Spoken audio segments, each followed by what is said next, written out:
बागेश्वर बाबा ने दिव्य दरबार में भक्तों को कहा कि अगर सफलता पानी है तो मेहनत करो, अगर किस्मत साथ नहीं दे रही तो भजन कीर्तन करो। सफलता पाने के लिए 50% किस्मत और 50% मेहनत जरूरी होती है।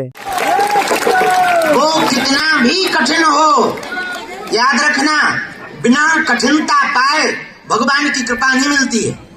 अब हमसे ही सीखो। हम पे हनुमान जी की कृपा तो है, पर क्या हम अपना पुरुषार्थ छोड़ते हैं? नहीं छोड़ते। कल पूरे दिन व्रत रहे, रात भर हवन किया, सुबह 3 घंटा लुढ़के और फिर बैठ गए।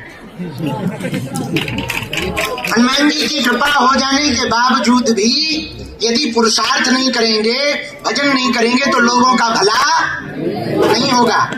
भगवान तभी भला करते हैं जब हम देखो 50% भाग काम करता है और 50% मेहनत काम करती है। दोनों जरूरी है, दोनों। आधा भाग्य जरूरी है।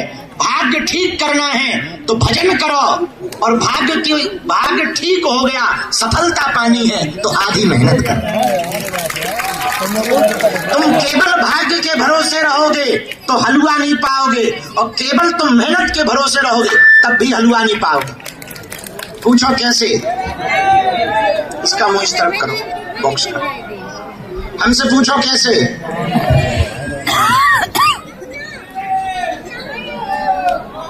बस ठीक है, हमसे पूछो कैसे?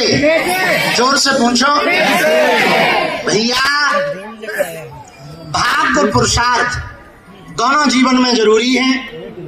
8 घंटा मजदूरी करता, कितने रुपया मिलते? 500। बोलो हाँ या ना? लेकिन उसी 8 घंटे में नौकरी करने वाला 5000 पाता।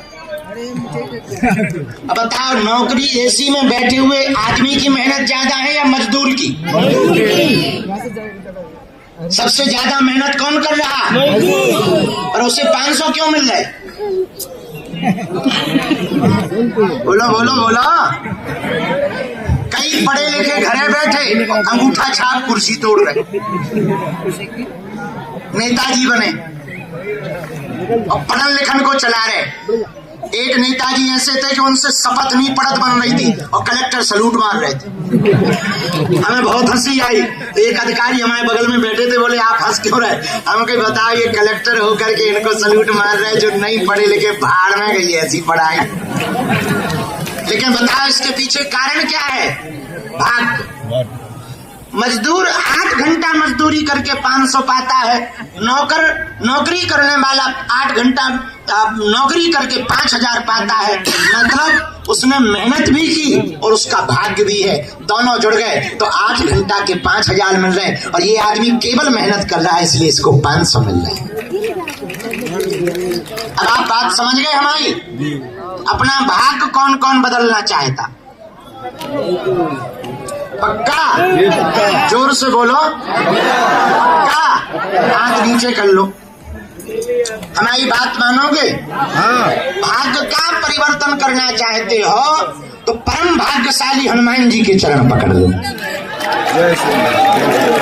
किसके चरण पकड़ लो? बालाजी के चरण पकड़ लो। किसके चरण पकड़ो? बागेश्वर बालाजी के। उन्होंने लाखों लोगों की बिगड़ी बनाई। कल ही हमने एक बात बताई थी, आज फिर हम बता रहे। कल एक आदमी बहुत से मिठाई को पैकेट लेके आओ और चांदी को सिक्का लेके आओ। हम ऊपर पूजा करने जा रहे थे, हमने भाई डब्बा लाए, वो सबको बांट रहे हो तो उन्हें एक बोरी मिठाई के डब्बा हमें दे। हमने कहा भैया इतना खर्चा काहे को तुमने करो बेफिजूली में, इतने मिठाई के डब्बा ले आए। उसने इतनी विचित्र बात कही, बोले गुरुजी जब हम पिछली साल यहाँ आए थे तो दीपावली का ही टाइम था और हम कर्जा में थे, मरने के हिसाब से घर से निकले थे, पर लोगों ने कहा कि बागेश्वर बप्पा सबकी सुना, एक बार अजमावे के लाने आ गए थे, लेकिन आपने दीपावली के दिन चलते चलते हमें एक मिठाई को डब्बा दे दो। हमारे पास भोजन के लिए भी रुपया नहीं थे। हम फिर काम करने के लिए बाहर गए, हमारी विदेश में नौकरी लग गई, आपकी कृपा से 85 लाख का पैकेज हो गया। तो हम छुट्टी लेके इसलिए आए कि उस दीपावली पे हमारी दीपावली रूखी सूखी मनी, अब किसी और की ना मने, इसलिए हम डब्बा लेकर कल की बात है ये, बिल्कुल आंखों देखी बात। भैया हनुमान जी के जैसा कोई प्रभावी और कलयुग में देवता, और देवता चित्त न धरई हनुमत से सर्व सुख करे। ऐसे बागेश्वर बालाजी के चरणों को पकड़ो। इनके यहाँ नियम का खेल है, लहसुन प्याज मांस 15 बंद करके पेशी शुरू कर दो। महीने में एक बार, 2 महीने में मंगलवार को सुबह 6 बजे महाआरती में आओ, पेशी नियम शुरू कर दो। लाखों लोगों की बिगड़ी बनाई, जाओ तुम्हारी भी बिगड़ी बनाई।